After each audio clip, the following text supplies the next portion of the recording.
Media. You know what to do. Hit the like button, subscribe to the channel. Thanks. We got lots of stuff coming up. What's up, man? Welcome to Say With Your Legs Media. I'm in Sluby, and I'm outside. Stage just finished.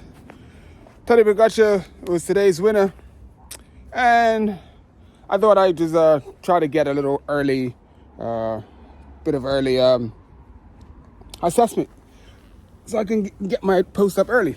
And I'm outside, getting some landscaping done. Got to pay the bill somehow. YouTube ain't paying yet. Stage 4 of the Tour de France, 111th edition, and in 2024. Just in case this video is looked at in 100 years' time. Yeah, it was in 2024. And we saw a pretty commanding performance by Team UAE. I was really surprised to see the Visma Lease bike team get pretty much leaving Jonas Vingegaard on his own so soon. Really surprised at that. And they're obviously missing Sepp Kuss, because Sepp Kuss would have obviously been that rider that would have been there. But Sepp Kuss was looking suspect to me from the Tour de Suisse when he was falling off, like something was wrong. So something was wrong from Sepp Kuss already, but he was definitely missed today and pretty much left Jonas Vingegaard there on his own. Jonas probably, in a place where he is just unfamiliar to him. So that was like something to see, and he dealt with it pretty well. He was able to not really hang. He hung on to Tadej Pogacar for, I guess, about 300 meters, and then Tadej started to open up the gap, and he opened up the gap in the corner. So when because the corners are so sharp, and then there's also water. So when you're doing that speed, and then you have to slow down and then kick again, and Jonas is missing that being able to kick when you're in the red, and obviously Tadej has that. So and I was saying to some people, when you can only get race fit from racing. So Jonas has probably been doing some real intense, on the Swift and different rides and stuff, but it's so different on race day, and you saw that today. So that was the only difference. I think Jonas is in amazing condition, but he's just missing that edge that Tadej has. And if Tadej goes on to win this tour, next year's stage, Tour de France, is going to be something to see. Roglic, he played his cards. He was really smart. He saw how fast they were going, how fast UAE was going, and it's I don't have this speed.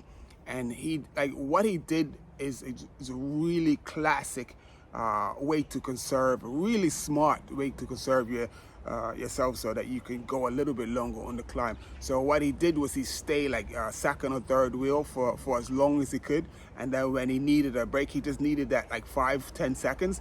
He came off and he let whoever was on his wheel come through, so that allowed him to drift from it was third or fourth place down to 9th or 10th place. So that means he, if he was riding at say 450 watts, now he's riding at 200, maybe 150 watts for about, I don't know, all of 10, 15, maybe 20 seconds. And that makes a massive difference. You get to recover a lot. So just if you're on the back and that happens, there is no, if you drift and you lose that's it, you're gone. And he was pretty close to being gone, but he managed to hang on. So big up to Roglic. Remco was riding okay. I mean, when Pogacar and Vingegaard went, that just put dynamite in that little lead group. It just put a stick of dynamite in that lead group. But once they got over the top, and then they were able to regroup on the descent, Tadej Pogacar was able to go away.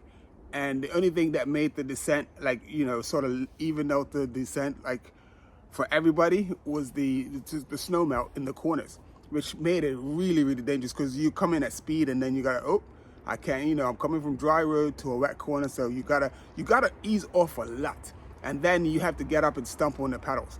And that's another place where Jonas is just not gonna have it, because you're sprinting down the hill. Then also you gotta brake a lot harder than you normally would, because you can go through the corners with a sensible amount of speed when it's dry. But then when it's wet, you literally have to go down to maybe a quarter of the speed that you would go through if it was dry, and then go down to that speed, then up again and sprint. So that makes it really, really tough. That makes it really, really, really hard.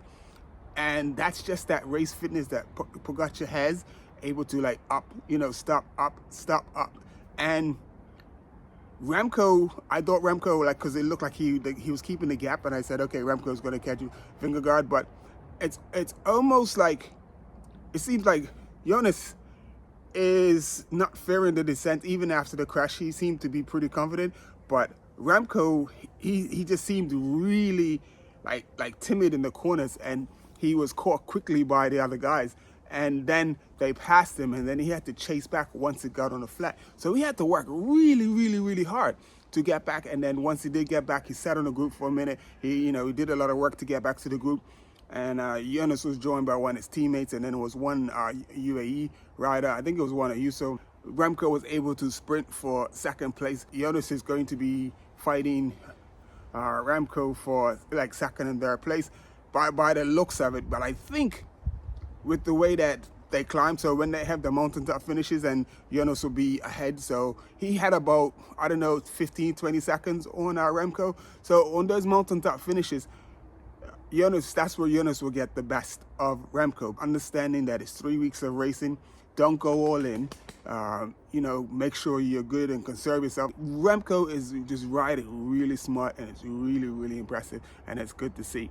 Now Roglic is struggling because Remco was still sitting in when the tempo was really high, and Roglic had to go to the back. So Roglic is doing that now, and this was like just one big climb. So later on in the stages, when they have the like back to back, like just big climbs like day one, then there's going to be something. So Roglic is going to have to answer some questions. So we'll see if he can. Then we got the time trial coming up. Remco is 50, it's like a minute behind. So let's see. Is Tadej going to be able to defend that from Remco? Because we know Remco, and they said the time trial is suited to him. So he may be able to get back most of that time on Pogacar, but we will see. Once guys get in the yellow jersey, they just get a next level, of like inspiration. So we will see. So today was very impressive. It was good to see. And tomorrow is a flat stage with one category 4 climb, but it's a 6K drag out, and Cav came in with like 6 minutes to spare, so he basically used as much time as he could. Like him and Jacobsen and a few of the other sprinters made sure they measured the time and didn't use up too much energy, and so they could conserve their legs for tomorrow. 20 kilometers, looks like Mads Pedersen won the sprint, so he collected 20 points. Benny came in second, he collected 17. But Bremison from Uno, he sprinted in for like 6 or something to get 11 points, which put him on 87, and Benny is on 83, so he's 5 points behind. Benny's on 83. Mads Pedersen with the 20 points took him up to 79. So the sprint was, it looked like it was in slow motion because it was an uphill sprint. Jasper was on Mads Pedersen wheel, like Track Little definitely went for the sprint. They were going for the points, and they got Mads Pedersen a little bit closer to the green jersey. So Mads Pedersen in the points is in third. Bremison is still leading with Benny close behind, which I gave you the points for already. But Jasper, it just looked like, it just was too much because it was an uphill sprint. So, and that's where Mads and Benny, that's their specialty. But at the same time, it looked like Benny wanted to go for it, and he knew he needed the points, but he sort of like waited, and there was a lot of hesitation. And I think it's going to be a different story when it comes to the finish tomorrow. So there's going to be some more intermediate sprint points up for tomorrow. So he may, on the road go in the green jersey, and then, we will see. So it was an interesting day. It was an interesting day, and we're looking forward to tomorrow. So make sure you join me tomorrow, or check in tomorrow with a recap of the second official sprint stage of Le Tour de France. In this we say Which Legs Media. Thanks for tuning in. Make sure you hit the like button and subscribe to the channel. Thanks.